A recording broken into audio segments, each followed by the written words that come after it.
think Obama gave a great speech on race. I could definitely relate to it because, you know, coming from Haiti, you know, you have like what's still called the upper class and then what's considered the lower class. You know what I'm saying? And sometimes, you know, because someone from the upper class makes it, the lower class want to hate. And you say, where the hell is this hate coming from? Like, why do they feel a certain way? Well, they feel that way because there's nothing wrong with being part of the upper class. But they take it back 2 generations or 3 generations before. And that hate is coming from the fact of they're saying, well, our super ancestors were slaves, you know, and, you know, we basically feel like we're in the same position. So a lot of times when you see hate in the issue of race, you got to ask yourself, where actually is this hate coming from? No one is really making this hate up. Like, there was one time where people was really getting lynched. There was really one time when they was sicking dogs on people. Like, that's Martin Luther King. He got shot. Like, this is for real. Like, there's a time where people was angry. You understand? And similar to Obama, I mean, what I feel is that, you know, there's Moses, right? And then Moses could go but so far. And then Moses, look, he said, Joshua, go ahead, handle it. So I feel like we're the Joshuas of today. So I feel like being the Joshuas of today, we got to get past the old situation and moving forward. For it to work, we all have to feel like we won race.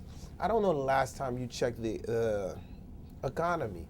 They don't say, okay, well, you're not losing your house because you're white, or you're not losing your house because you're black or because you're yellow. No, they're like, yo, you can't pay for this house. We all in this thing together. So we need to get past this race issue and start dealing with reality.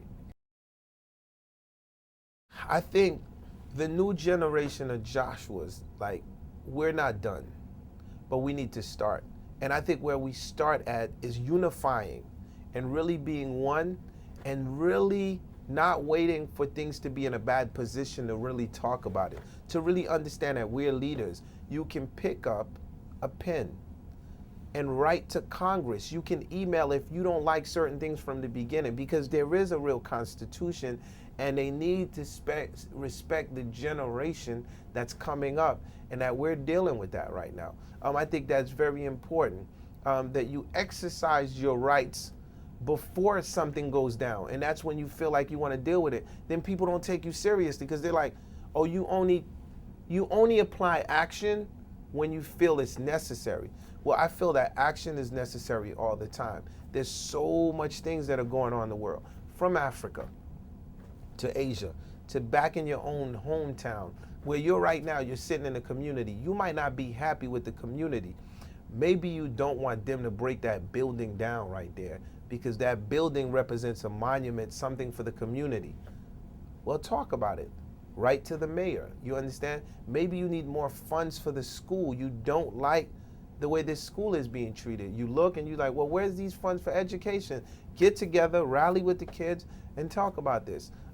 This is what we have to do to start moving forward.